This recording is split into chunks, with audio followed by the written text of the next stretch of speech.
नमस्कार,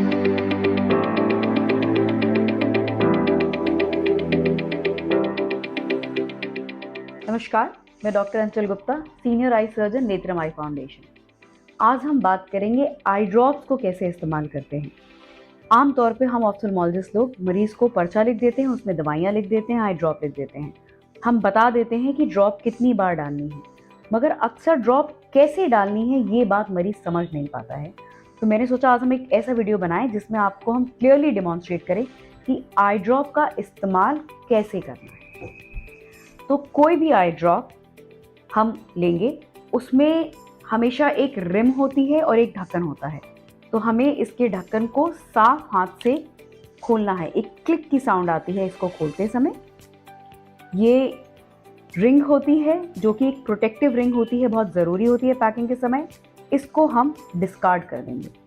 eye drops हमेशा close होती हैं, यानी कि उससे दवा नहीं आएगी जब तक हम उसकी सील को ब्रेक ना करें। सील को ब्रेक किसी ऑल पिन, सेफ्टी पिन या नुकीली चीज से नहीं करना है।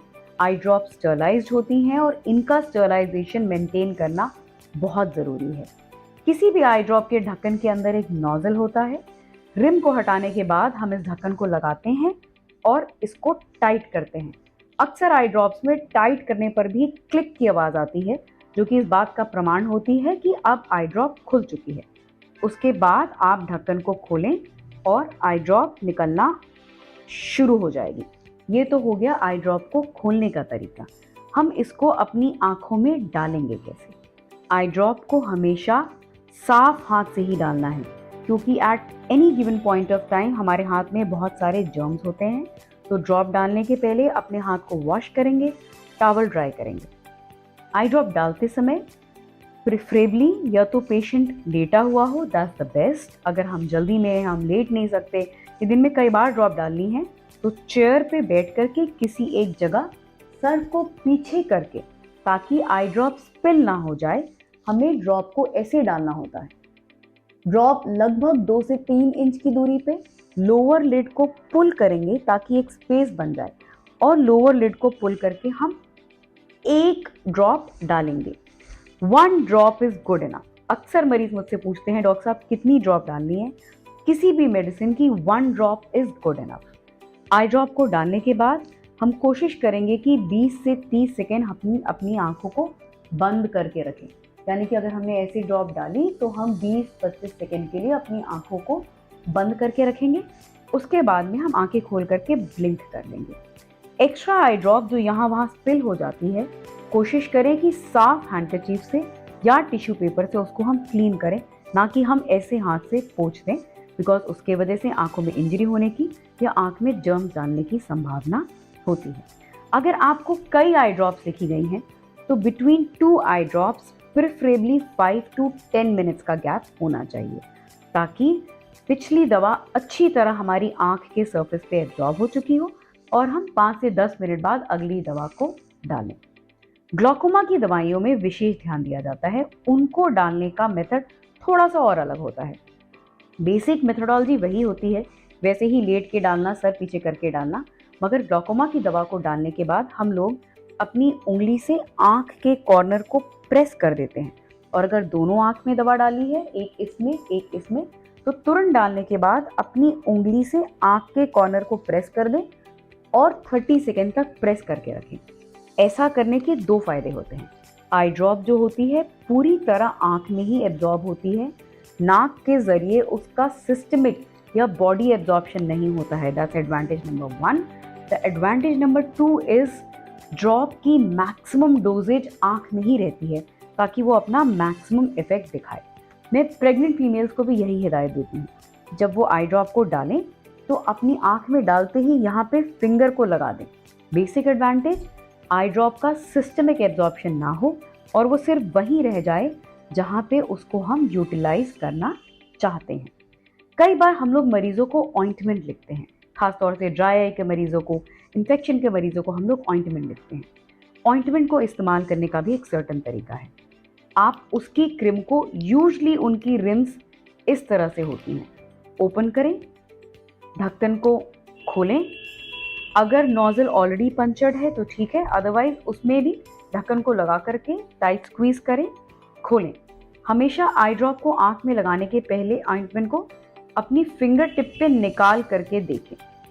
क्या होता है कि अगर हम डायरेक्ट आंख में लगाएं तो कई बार प्रेशर की वजह से बहुत सारी ऑइंटमेंट निकल आती है, जिसके वजह से आंखों में चिपचिपापन महसूस होता है। तो बेस्ट तरीका है कि आप उसको अपनी फिंगर टिप पे ज़रा सी निकालें और ठीक उसी तरीके से बगल वाली फिंगर से लोअर लिड को पुल करें और डायरेक्टली अपनी लोअर लिड पे ऑइंटमेंट को रख दें, आंख को बंद कर लें। हम चाहें तो ऑइंटमेंट ऐसे भी डाल सकते हैं, मगर उसमें chances of damage and chances of overspill बहुत हाई होते हैं। इसलिए ऑइंटमेंट को तो हमेशा हमें ज़रा सी फिंगर टिप पे निकालनी चाहिए। पेशेंट हमेशा ये जानना चाहते हैं कि हमें कितनी मरहम डालनी चाहिए। बहुत ज़्यादा मरहम डालने की ज़रूरत नहीं होती है। मैं मरीज़ों को ये राय देती हूँ कि चावल के बिना पके दाने के बराबर या पेन की निब के बराबर दवा अपनी उंगली पे निकालें और अपनी आँख में डाल लें। अगेन विथ ऑइंटमेंट्स, जैसे कि हमने आई ड्रॉप के बारे में कहा था कि 20 से 30 सेकेंड आँखों को बंद करें। विथ ऑइंटमेंट्स लगभग हमें 1 मिनट के लिए आँख को बंद कर लेना चाहिए, क्योंकि ऑइंटमेंट थिक होती है। कोई भी मलहम या कोई भी ड्रॉप डालने के बाद ऐसा संभव है कि 15-20 सेकेंड तक आंखों में जलन हो। ये कोई डरने या घबराने की बात नहीं है। जलन होना स्वाभाविक है, एबनॉर्मल फील होना स्वाभाविक है।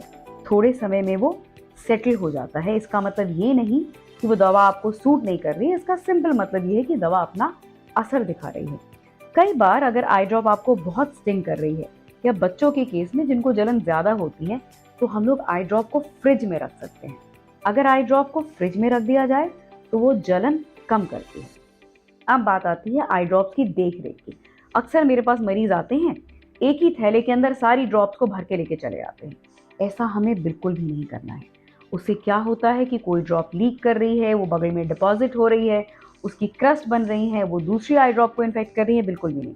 आई ड्रॉप को यूज़ करने के बाद वापस उसको उसके पेपर बैग में ज़रूर डालें और प्रेफरेबली आई ड्रॉप को किसी साफ सुथरी जगह पे रखें और ये ध्यान दें कि उस जगह पे बहुत ज़्यादा लाइट ना आ रही हो। यूजली ये वायल्स थिक कवर में होते हैं जो कि फोटो प्रोटेक्टेड होते हैं।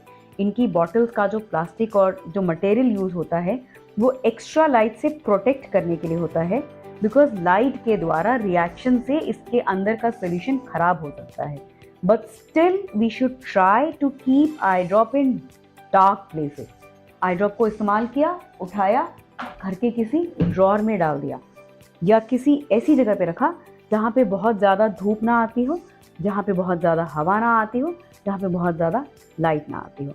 इन छोटे से मेथड के द्वारा हम लोग उसी आई ड्रॉप को लंबे समय तक यूज़ कर सकते हैं। आइडियली हमें किसी भी ड्रॉप को या मेडिसिन को खुलने के 1 महीने बाद में डिस्कार्ड कर देना चाहिए।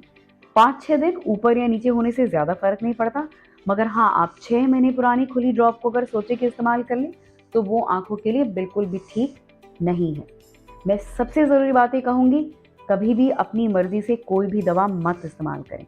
दवा हमेशा डॉक्टरी इस्तेमाल से करें, डॉक्टरी सलाह से दवा को इस्तेमाल करें और घर वालों की किसी और की दवा को अपनी आंखों में मत डाल लें। दवा बहुत ही पर्सनल मटेरियल है। जैसे कि हम घर के किसी और सदस्य का ब्रश नहीं यूज़ करते, ठीक उसी तरीके से हमें अपनी आई ड्रॉप पर्सनल रखनी चाहिए। इसी तरह की सभी जानकारियों के लिए आप देखते रहिए नेत्रम आई फाउंडेशन का वीडियो। हमें लाइक एंड सब्सक्राइब करें @नेत्रम आई फाउंडेशन। Thank you.